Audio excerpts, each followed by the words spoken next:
క్రిందటి భాగంలో ఒక వనపాలిక పరిగెత్తుకుంటూ వచ్చి ధర్మగంటిక మ్రోగిందమ్మ నందిపాదుల వారు ధ్యాన సమావేశానికై విచ్చేశారని చెప్పింది. అది విని అంతా తమ తమ కంచలికలు ఆంతర్యములు అనగా కట్టుబట్టలు సవరించుకొని పరుగు పరుగున మహావిహార ప్రార్థనా మందిరానికి అభిముఖులై వెళ్ళారు.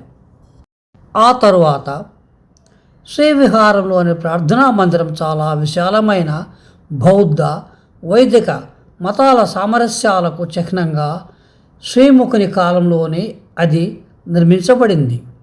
శ్రీవిహారానికి చుట్టూ పెద్ద ప్రాకారం ఉంది. ప్రాకారానికి వెలుపల భాగాన అనేక జంతువుల బొమ్మలు శిల్పకారులచే చెక్కబడ్డాయి. లోపలి స్తంభములపై అర్ధకమలములు, పూర్ణకమలములు, ధర్మచక్రము, బోధి వృక్షము, త్రిరత్నములు, నాగ యక్ష చిత్రములు, హాస్యమునకు కుడ్డి చిత్రములు మలచపడ్డాయి. ఆంధ్ర శిల్పులు చాలా నిపుణులు. గాంధార శిల్పముతో సంబంధము లేని తమదైన ఒక తెలుగు శిల్పశైలిని రూపొందించిన వారు మహాకళాకారులు. బొమ్మలలో వరుసగా కథలు చెక్కటములు వారు నిష్ణాతులు. మహాభినిష్క్రమణ గాథ, అంగుళీమాలిని కథ, అస్త్రవిద్యా ప్రదర్శన గాథ, బుద్ధుని ఇతర జీవిత గాథలు అందంగా గండరించబడి ఉన్నాయి. శ్రీలేఖ భిక్షుకీ గణంతో ప్రార్థనా మందిరం లోపలికి వెళ్ళింది. అప్పటికే నందిపాదుడు ధర్మవేదికను అధిరోహించి ఉపనిష్ఠులైనారు. నమో హరిహంతానం, నమో నవసిధానం ప్రాకృత భాషలో ప్రార్థనా గీతం ఆలపించబడింది. ఆ తరువాత నందిపాదుని ధర్మబోధ జరిగింది. త్రిపీఠకముల నుండి కొన్ని సూక్తులను ఆలపించారు. ఆ తరువాత వివేక విలాసం నుండి నందిపాదుడు కొన్ని శ్లోకాలు చదివాడు. బౌద్ధానాం సుగతో దేవో విశ్వం క్షణభంగురం ఆర్యస్తత్వాఖ్యాయ తత్వచతుష్టయమిదం క్రమాత్. బౌద్ధుల సుగత దేవుడును, బుద్ధ భగవానుడు పూజుడైన దేవుడును, క్షణభంగుర జగత్తు, ఆర్యులకు స్త్రీ పురుషులు తత్వముల సంజ్ఞాది ప్రసిద్ధియునను నీ 4 తత్వములు బౌద్ధులకు మంతవ్యములకు పదార్థములు. దుఃఖం మాయం నచైవా తతః సముదయోన్మతః మార్గే చేత్యస్య చ వాక్య క్రమేణ శ్రోత తామతః. ఈ విశ్వమును దుఃఖములకు గృహమునగునుగును, తదనంతరము సముదయము అనగా ఉన్నది కలుగును. దుఃఖ సంసారిణి స్కదాస్తే చ పంచప్రకీర్తితాః విజ్ఞాన వేదాన సంజ్ఞ సంస్కారో రూపమేన చ. సంసారమునందు దుఃఖమే కలదు. పూర్వము చెప్పబడిన పంచస్కందముల నెరుగుడు. పంచేంద్రియాణి శబ్దావో విషయా పంచమానసం ధర్మాయతనమేతాని ద్వాదశాయతనానితో. పంచ జ్ఞానేంద్రియములు, వాని శబ్దాది పంచ విషయములు, మనస్సు, బుద్ధి అనగా అంతఃకరణములు ఈ 12 ధర్మస్థానములు. అనంతరం స్వస్తికకు, బోధి వృక్షానికి, త్రిరత్నములకు ఆరాధన జరిగింది. రాబోయే బుద్ధ జయంతికి సంబంధించి చేయవలసిన ఏర్పాట్ల సూచనలు నందిపాదుడు భిక్షుకీ గణములకు అందించాడు. పిమ్మట ఆశ్రమవాసులందరూ శ్రీ విహారంలోని భోజనశాలకు వెళ్ళిపోయారు. శ్రీలేఖను, ముఖ్య భిక్షుకీ పాలికలను నందిపాదుడు ఒక రహస్య సమావేశ మందిరానికి పిలిపించాడు. ఏదో ప్రమాదం ముంచుకొని వస్తేనే తప్ప నందిపాదుడు భిక్షుకీ గణంతో రహస్య సమావేశం ఏర్పాటు చేయడు. శ్రీలేఖ గుండె జల్లుమన్నది. అడుగు వేసుకుంటూ ఆశ్రమ పాలికల వెంట నడిచింది. అంతా రహస్య సమావేశ మందిరానికి చేరారు. వెంటనే తలుపులు మూసుకున్నాయి.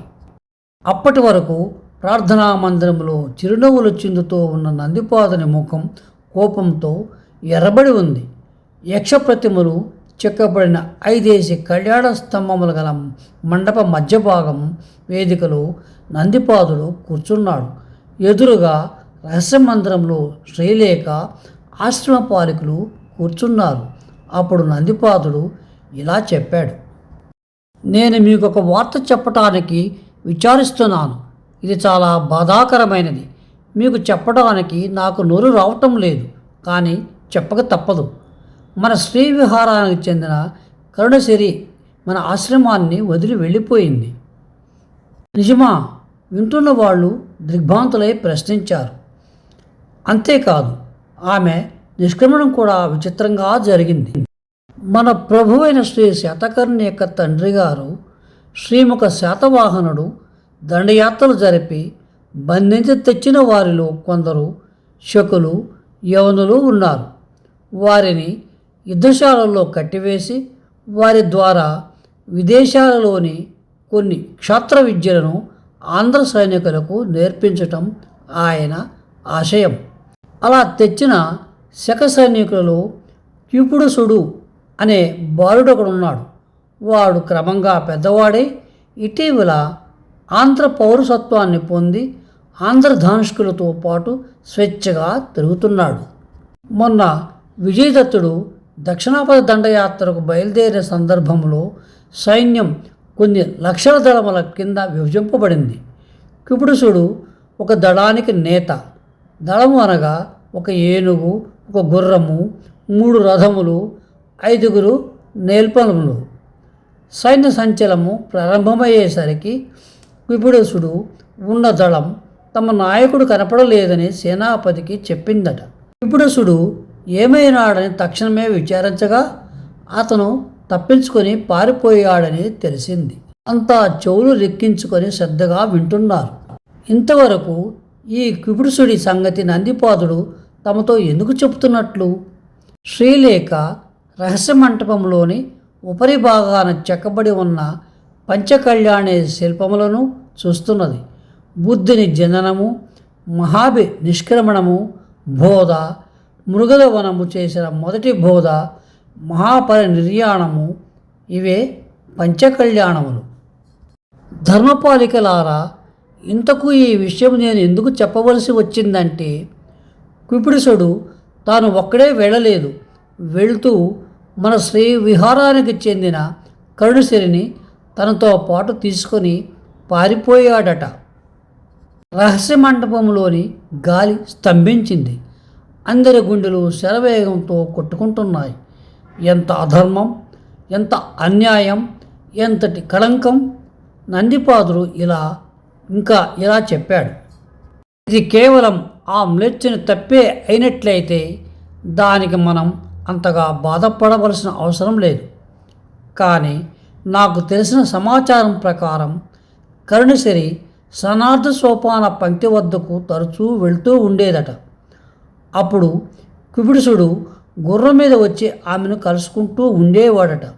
ఈ విధంగా వైరాగ్యము నుంచి కరుణసిరి మనస్సును ఆ శకుడు ఐహిక జీవితం వైపు మరల్చి ఆశ్రమ నిబంధనలను ఉల్లంఘింపజేసి తన వెంట తీసుకుని పోయి ఊహింపరాని నేరం చేశాడు.